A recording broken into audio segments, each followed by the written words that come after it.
दोस्तों नमस्कार।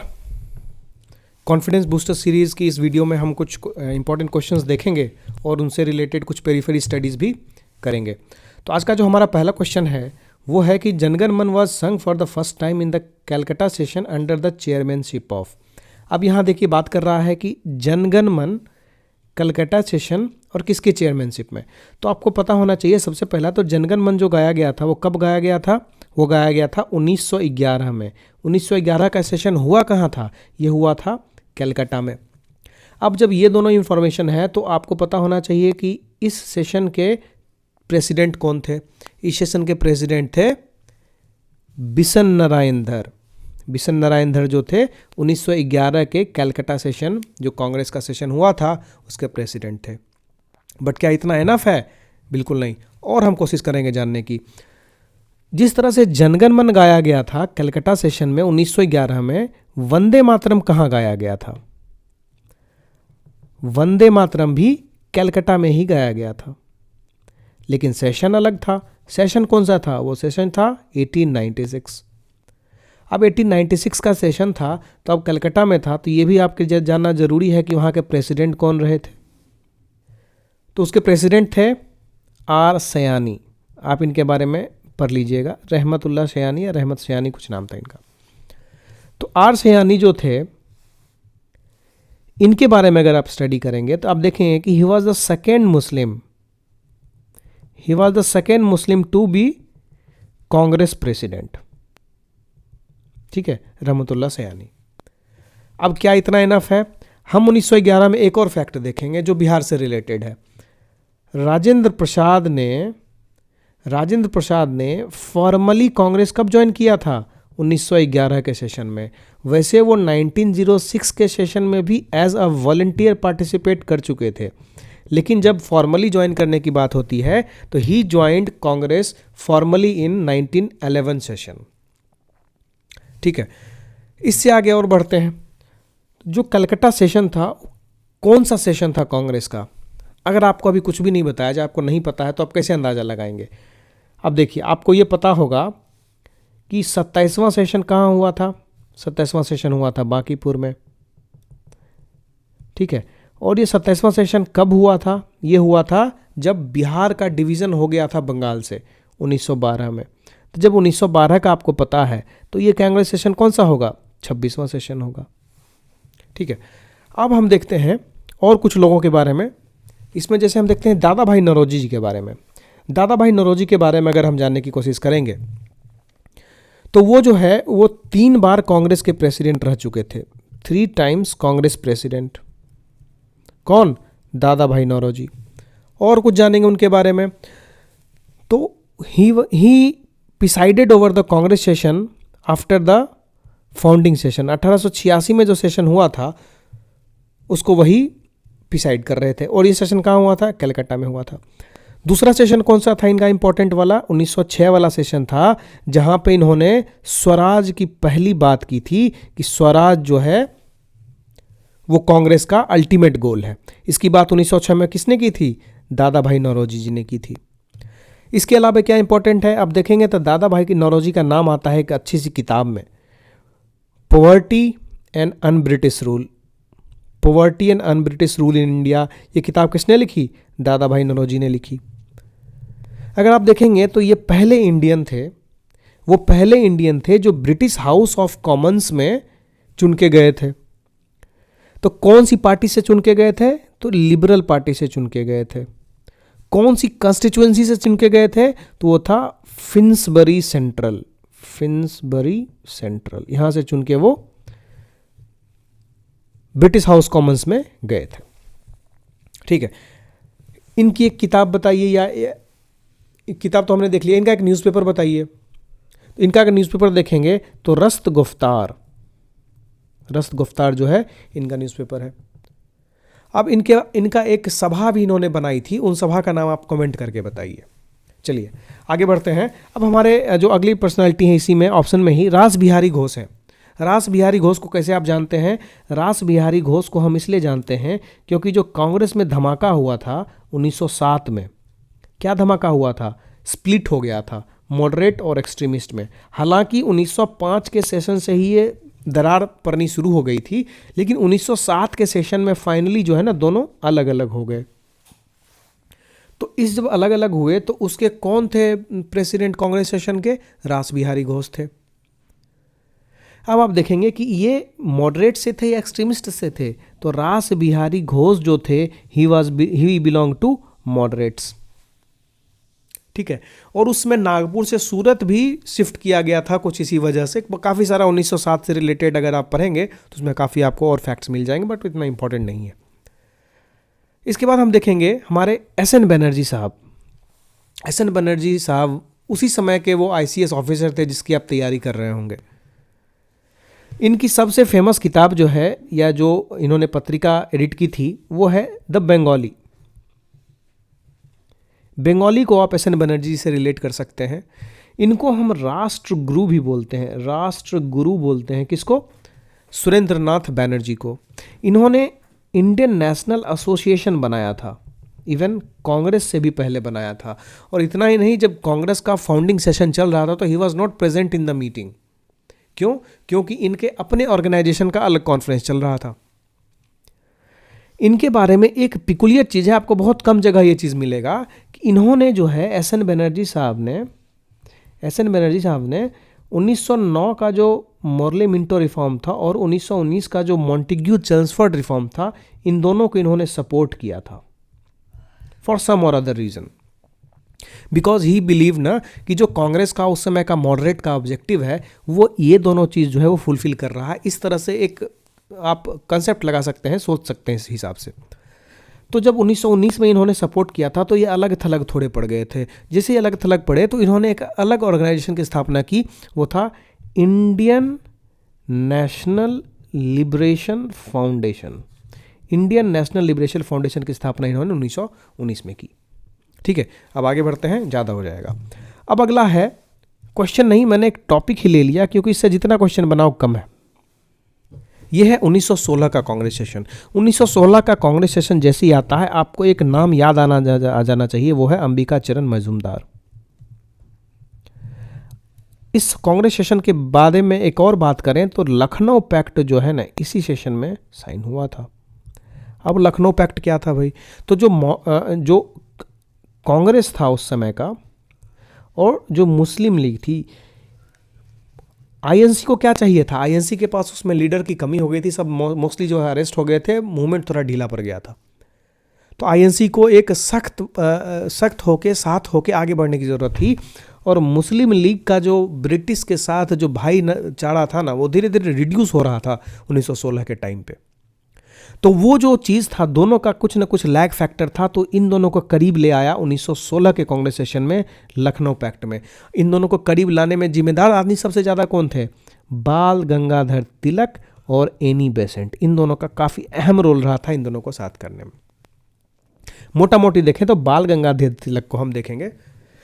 इसके बाद इसी सेशन में मॉडरेट और एक्सट्रीमिस्ट, जो हमने देखा था लास्ट प्रीवियस क्वेश्चन में कि 1907 में धमाका हुआ था और दोनों अलग हो गए थे, तो मॉडरेट और एक्सट्रीमिस्ट जो है वो साथ हो गए थे 1916 के कांग्रेस सेशन में।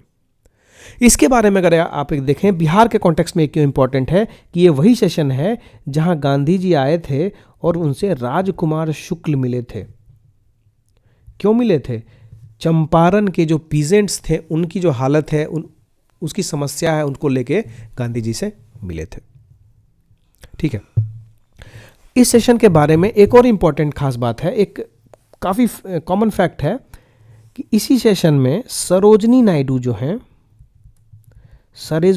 हैं, वो मोहम्मद अली जिन्ना को बोलती हैं as the ambassador of Hindu Muslim unity, as the ambassador of Hindu Muslim unity. ये इतना था इम्पॉर्टेंट इस सेशन के लिए।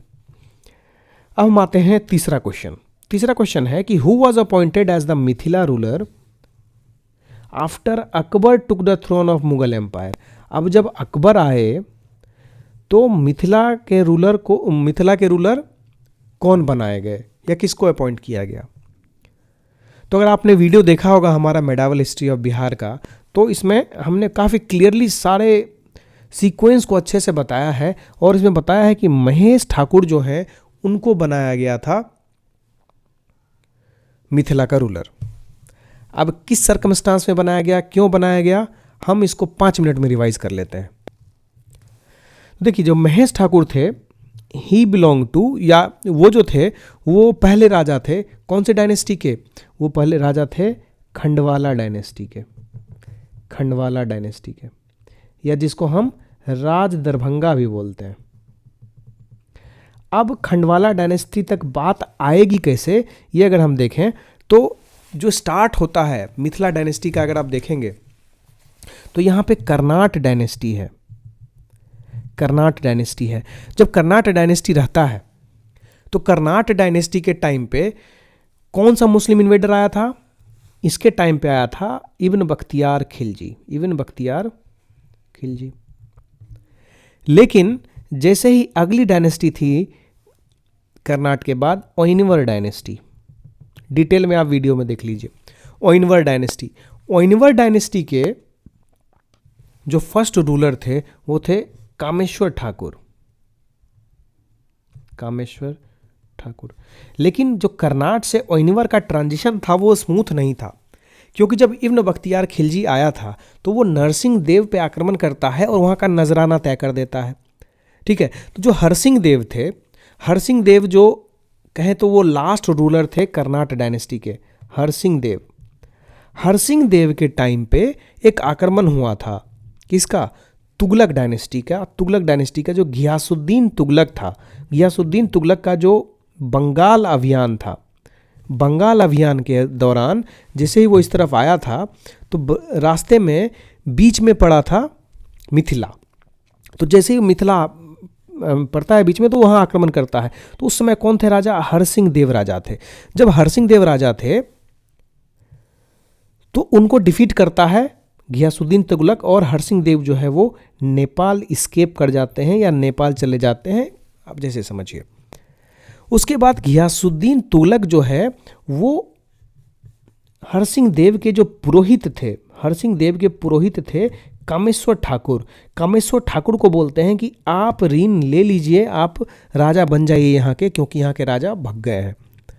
तो उसके बाद कामेश्वर ठाकुर जो है वो मिथिला का थ्रोन ले लेते हैं, वो मिथिला के थ्रोन पे आ जाते हैं। वो थी ओइनवर डायनेस्टी। तो ये ओइनवर डायनेस्टी जो है ये भी आगे चलती है। ये कब तक चलेगी आगे, जब तक कि अगला आक्रमण नहीं हो जाता। अगला आक्रमण किसका हुआ, अगला आक्रमण जो हुआ था वो लोदीज का हुआ था। ठीक है, सिकंदर लोदी ने आक्रमण किया था किस राजा पे, उन्होंने किया था लक्ष्मीनाथ सिंह देव पे, लक्ष्मीनाथ सिंह देव पे आक्रमण किया था। लक्ष्मीनाथ सिंह देव जो है ना, इनको बोलते हैं he was the last ruler of Oinwar dynasty, last ruler of Oinwar dynasty. तो जो लक्ष्मीनाथ सिंह देव थे, जब लास्ट रूलर जो थे ओइनवर डायनेस्टी के, उस टाइम पे सिकंदर लोदी ने आक्रमण किया था। तो यही सिकंदर लोदी जब आक्रमण करता है उसके बाद उनको हरा देता है। हराने के बाद ये अपना एक आदमी बिठा देता है गद्दी पे, उस आदमी का नाम है अलाउद्दीन। लेकिन अलाउद्दीन बहुत रंगीला आदमी था, इसको नाच और जाम दोनों का बहुत शौक था। तो ये चीज़, ये दौर जो है चला कब से कब तक, करीब 1526 से चला।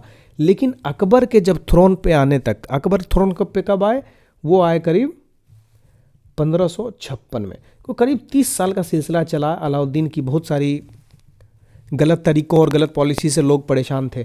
तो ये बात अकबर को पता चली, तो अकबर ने वहाँ पे हस्तक्षेप करके अलाउद्दीन को हटा के महेश ठाकुर को राजा बनाया वहाँ का। क्यों, क्योंकि महेश ठाकुर भी ब्राह्मण थे और वो मिथिला बेल्ट जो था कंप्लीट, वो ब्राह्मण डोमिनेटेड बेल्ट था। तो इस कारण से बेहतर शासन के लिए, बेहतर रिवेन्यू कलेक्शन के लिए, शासन तो क्या ही बोले, रिवेन्यू कलेक्शन के लिए उन्होंने वहाँ के लोकल जो कम्युनिटी है वहाँ से लोग को चुन के राजा बनाया। तो महेश ठाकुर जो थे वो अगली डायनेस्टी जो आती है मिथिला में, खंडवाला डायनेस्टी, उसके फर्स्ट किंग थे। यही था हमारे क्वेश्चन का पूरा मर्म, आप समझ गए होंगे। अब चलते हैं अगले क्वेश्चन पे।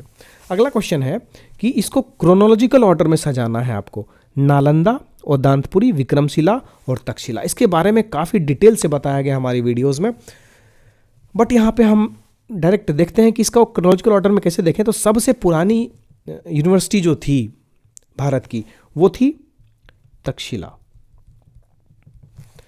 उसके बाद नालंदा आया, फिर आया ओदांतपुरी, उसके बाद है विक्रमशिला। तो ये अगर देखें तो ये ऑप्शन ए करेक्ट है। तो अगर आप थोड़ा थोड़ा अगर देखेंगे इन सब चीज के बारे में भी तो सॉरी, नालंदा यूनिवर्सिटी कौन स्टैब्लिश करता है? नालंदा यूनिवर्सिटी स्टैब्लिश करता है कुमार गुप्त वन स्टैब्लिश करते हैं। Odantapuri sorry Nalanda, I am really sorry, ये नालंदा पे ये कुमार गुप्त वन स्टैब्लिश करते हैं। ओदांतपुरी की बात करें तो ये गोपाल इंट्रोड्यूस करते हैं। गोपाल कौन थे? ही was the founder of Pal dynasty.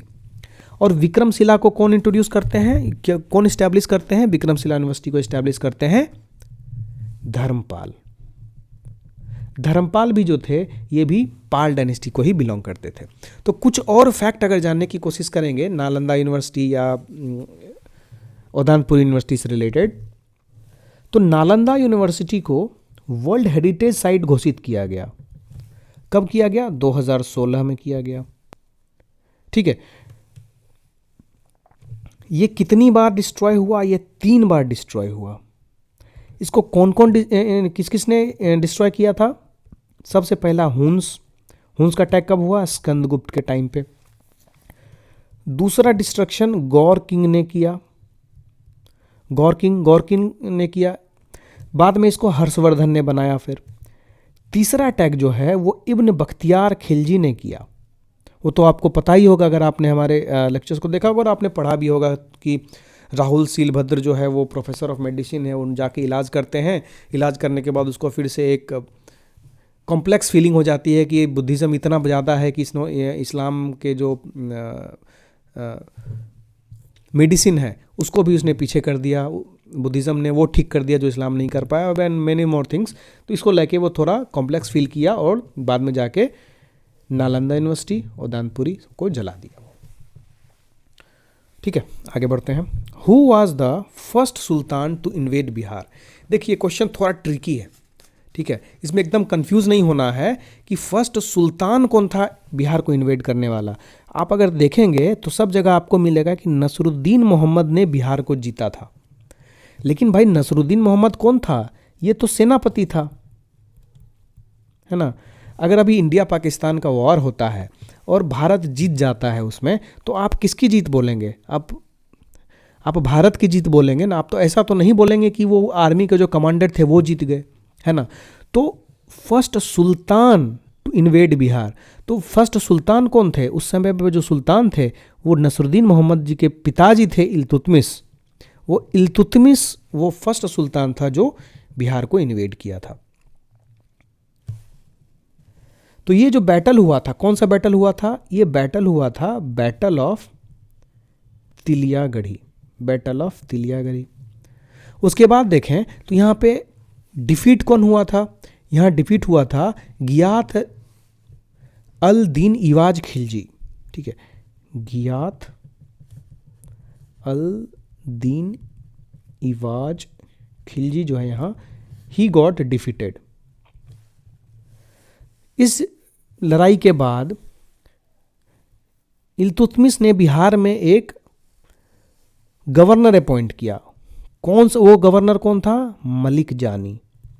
Malik Jani was the governor who was appointed by Iltutmish in Bihar. ठीक है, आगे बढ़ते हैं। बख्तियार खिलजी ने बिहार को इन्वेड किया। तो इन्वेड किया तो कैसे कैसे आया? सबसे पहले कहाँ गया, उसके बाद कहाँ गया? ठीक है, उस क्रम में आपको इसको सजाना है। तो अगर आपने पढ़ा होगा मेडावल हिस्ट्री ऑफ बिहार तो आप अच्छे से जानते होंगे कि बख्तियार खिलजी जब आया था तो सबसे पहले मनेर आया। मनेर से वो ओदंतपुरी गया, उसके वो बंगाल विजय पे निकल गया, फिर वो चाइना गया और चाइना में जब उसको हार मिली और उसके बाद वो डिप्रेशन में चला गया। उसके बाद उसको अली मर्दान ने मार दिया। ठीक है, तो इसका ए आंसर जो है वो सही हो जाएगा। मिथिला की डायनेस्टीज का बताना है कि सीक्वेंस बताइए मिथिला में कौन कौन सी डायनेस्टी थी। तो अभी हमने डिस्कशन किया ही था, मिथिला में सबसे पहली जो डायनेस्टी थी वो डायनेस्टी थी कर्नाट डायनेस्टी। ठीक है, दूसरी डायनेस्टी थी ओइनवर डायनेस्टी, तीसरी डायनेस्टी खंडवाला, खंडवाला डायनेस्टी। अगर हम देखें कर्नाट डायनेस्टी के फाउंडर कौन है, he was the Nanyadev, Nanyadeva.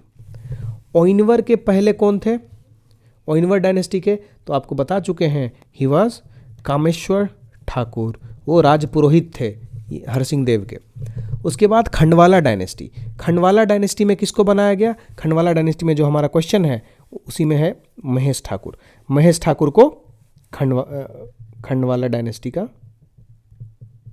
King बनाया गया। ठीक है, तो ये तीनों डायनेस्टी जो हैं वो मिथिला डायनेस्टी को बिलोंग करती हैं। मिलते हैं अगले वीडियो में, धन्यवाद।